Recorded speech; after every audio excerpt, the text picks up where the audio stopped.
SuperTalk Mississippi, and joining us now, Michael Borkey, the producer of SportsTalk Mississippi. Morning, Michael. How are you this morning? Oh, things are finally actually getting started right now. Over my right shoulder, Greg Sankey is talking, presumably about NIL at the moment. I heard him just before we came on. He was talking about his service on the NCAA Transformation Committee. If that doesn't sound sexy, it's because it's not, but it's actually very important. And right before we came on, he was talking about how NIL specifically needs to be regulated. It is it's something that he's being tasked to tackle, and it's a near impossible thing to tackle. So the day has finally started as he's talking about, again, a very unsexy topic. Yeah, so you're in Atlanta. That's where we are this year. Yes, sir, the College Football Hall of Fame. I'm actually behind the camera, so I am looking at an Archie Griffin jersey, an Ohio State Archie Griffin jersey, the only two-time Heisman Trophy winner in the sports history. This is awesome. We're at the College Football Hall of Fame. Wow. And we are overlooking the ballroom, which is actually, I'm turning around as if you can see it. It's actually a makeshift football field with a field goal post and everything. We're on the second floor here. It's awesome. It's a really cool setup, and finally, even though Greg Sankey's talking about NIL right now, we actually get to do football conversations, which is exciting. I mean, camp is just a couple of weeks away, too, so we're actually getting closer. And they call this talking season, and we're doing a lot of that. So is the plan to move the meeting to different venues, rotate it on an annual basis? I thought we always met in Birmingham in the past. That's how it's been. What's funny is media days used to be they would take a plane and go to all the schools. They would travel to the schools, and now the media are traveling to one location. I believe that Nashville is in the rotation coming up here soon as well. I'm surprised that they haven't done this yet. I think eventually they're going to make this like a prime time event where they get it kicked off at like 8 o'clock and do it that way, because it's a work day. I mean, you've got listeners right now that are listening to you, but it's 11 o'clock Central on a Monday. Yeah. If they really want to make this event really pop, then they'll do it at night. I think that's coming. Yeah, you're probably right. There's so much interest in it, and the interest continues to, I think, intensify. All right, this NIL deal has really turned the world of college athletics, in particular college football, upside down. Is that a big topic of buzz over there?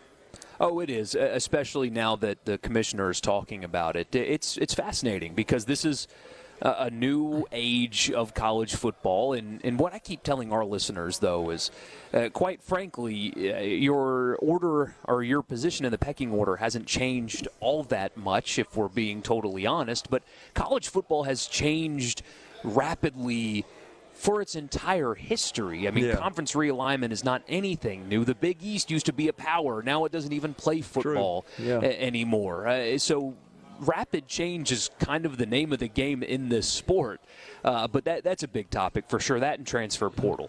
Trying to limit the transfer portal to specific windows because, quite frankly, it's kind of unregulated chaos. Yeah. And people compare it to professional sports, and I keep telling our listeners, you want college football to look more like the NFL in this regard because there is only the draft happens at a certain time. Free agency has a window. There's regulation on how much players can get paid. In college football, there's no window. You can transfer whenever the heck you want to, anytime. You can just hit the portal and go wherever you want to, whenever you want to. Tennessee can pay $8 million for a quarterback or however many millions of dollars they have for their entire roster. There's no guardrails. There's no cap. There's no limits. That's one thing professional sports gets right that college football needs to figure out how to have. Yeah, and then I start wondering, when you look at these contracts and these huge NIL payments, transfer portals, all this other stuff, what are the obligations on the part of the athlete? And maybe it's ambiguous, right, and right. that's what makes it. See, what we got to do, Gerard, and I'm guilty of it myself, is we got to stop calling it NIL because it's not NIL. What NIL was supposed to be is like a player selling his jersey with his name on it, or doing commercials where he's pitching a car dealership or a product or something like that. What this is, if we're being totally honest, it's just pay for play. Yeah. That's what it is. They're getting paid just because of who they are and where they are, which is fine because I'm a capitalist and I think that an adult should get paid to be good at something. That's kind of the root of our society, at least at its best. But in this case, it is totally against what it was supposed to be, which was you had to provide a service. Right. There is so much ambiguity in what you're providing that at the end of the day, it's just – I'm going to go to Alabama, and this guy's going to pay me this amount of money, and I have to post something on Instagram. It's kind of a joke, truthfully, because the players don't have to do anything. And I got to say, though, Michael, that it, to a great extent, diminishes, in my view, the concept of student-athlete. I mean, how can you say they're student-athletes when they're getting $10 million to play football? The water has been muddied in that regard for sure. But luckily, at the end of the day, when the season kicks off here in just a few weeks, it's all going to look the same. Now, some of these guys are going to have a lot more money in their bank accounts, and maybe that turns you off. But Ole Miss and Mississippi State and Southern Miss are still going to put on the same uniforms that you love, maybe some new ones too. But they're going to still take the field to the fight song, and you're still going to tailgate in the Grove and the Junction, and all of the things that you love about college football are going to remain. Some things like NIL are changing, and it makes the experience feel a little bit different this time of year. But give it a few weeks, and when the foot actually hits the football, if you will, and it's kicked off in the air, everything's going to feel the exact same. Yeah. So there's a silver lining to the gray cloud that is NIL and transfer portal is they're still going to play in the same places, in the same venues, wearing the same uniforms, and we're still going to love it. Yeah. I think you're right. I've had a theory for probably a decade or more that we are steadily but surely headed towards total privatization of college athletics. Some people think that's a little radical, but I think these moves and these actions and these evolutions are evidence of that. But I also believe, to your point, that the experience will be the same. It's just that it won't be sort of sanctioned, paid for, technically organized, orchestrated by an athletics department and what is now an NCAA. It's just my theory of where it's going. And I do think a market correction is coming because Tennessee, the rumor is, nobody has it confirmed, but it's pretty well sourced that Tennessee is spending a few $1 million on a high school quarterback. There you go. The thing about that is there's a chance that he's great. There's a great chance that he's great.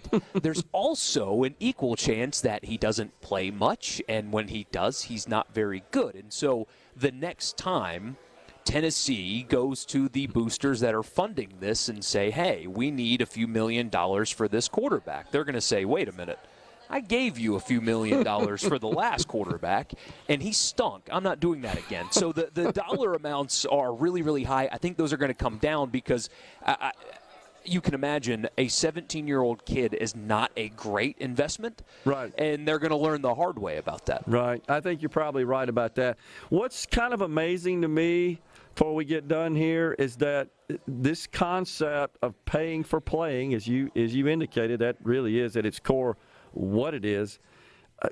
Before that, I mean, that was the stuff the NCAA and the compliance people obsessed with to make sure that wasn't happening. Now we've sanctioned it. We've legitimized it. No, of course, and I'm looking at that Ohio State jersey again. Remember that Ohio State had to fire their national championship-winning head coach, right? Because Ohio State players sold their own merchandise, right, for money. That was their possessions that they sold to somebody for cash, and that ended with their national championship-winning head coach getting fired. Now, I mean, now it's everybody celebrates it and supports it. It's crazy how much it's changed, but look at Ohio State. They're still one of the best programs in the country. So it doesn't matter at the end of the day. Yeah, you just wonder, though, in the recruiting process, hey, I'm a prospect. I really want to go there, like the program, like the coaches, like this, that, and the other. But these guys over here gave me more money. That's where I'm going. It's just kind of crazy to me. So, yeah, you've got guys signing with schools without visiting because the dollar amount is so high. Exactly. So much for the recruitment process. It's more of a bidding process than it is anything else. No doubt. Michael, appreciate you joining us. I'm sure we'll be talking more. You guys have a good one over there in Atlanta at SEC Media Days. Yes, sir. Thank you. We'll step aside for a break right here on